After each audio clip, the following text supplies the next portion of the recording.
আমরা ইতিপূর্বে অজুর সুন্নত সম্পর্কে আলোচনা শুনতেছিলাম, 8টি পর্যন্ত শুনেছি। 18টি সুন্নত। 9 নম্বর, এই কনুই সহ হাত, টাকনু সহ পা ধোয়ার সময় আঙ্গুল সময় খেলাল করা, অজুর সময় আঙ্গুলগুলো খেলাল করা এবং পায়ের আঙ্গুলগুলো খেলাল করা। 10 নম্বর, সম্পূর্ণ মাথা একবার মাসে করা। 11 নম্বর, উভয় কানের ভিতর ও বাহির মাসে করা, ভিতরে এবং বাহিরে মাসে করা।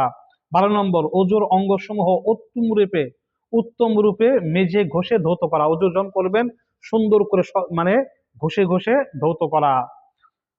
এই 13 নম্বর, প্রত্যেক অঙ্গ পরপর ধোয়া, এক অঙ্গ শুকিয়ে যাওয়ার পূর্বে অন্য অঙ্গ ধোয়া, পরপর ধোয়া বা একটা অঙ্গ ধোয়ার পরে বেশিক্ষণ দেরি না করা। 14 নম্বর, অজুর অঙ্গসমূহ ধারাবাহিকভাবে ধোয়া, একটার পর আর একটা, তা না একটার পরিবর্তে অন্যটা ধৌত না করা। 15 নম্বর, ডান দিক থেকে অজুর অঙ্গসমূহ ধোয়া আরম্ভ করা। 16 নম্বর, মাথা মাসে কপাল থেকে এবং হাত পা ধোয়া আঙ্গুলের দিক থেকে শুরু করা। 17 নম্বর, গর্দানের পেছনের অংশ হাতের আঙ্গুলের পিঠ দ্বারা মাসে করা, এইভাবে মাসে করা। গর্দানের ডান বাম পাশে ও গলা মাসে করা নিষেধ। গলা মাসে করা যাবে না এবং ওই ডান বাম পাশে মাসে করা যাবে না, শুধু এইভাবে গর্দানের উপরে রেখে মাসে করা। 18 নম্বর, অজুর শেষে কালেমায়ে শাহাদাত এবং পাঠ করা এবং সম্ভব হলে পুরো দোয়াটা এইভাবে পাঠ করা।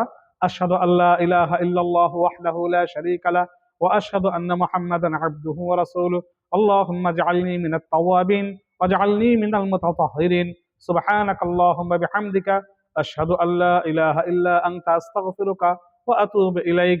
এতটুক পাঠ করা, কমপক্ষে না হলে না পারলে অবশ্যই কালিমায়ে শাহাদাত পাঠ করা।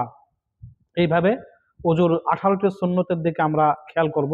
ভিডিও যাতে 2 মিনিটের বেশি না হয়, যদি আমরা তাড়াতাড়ি বলি, আমরা খেয়াল করে শুনবো।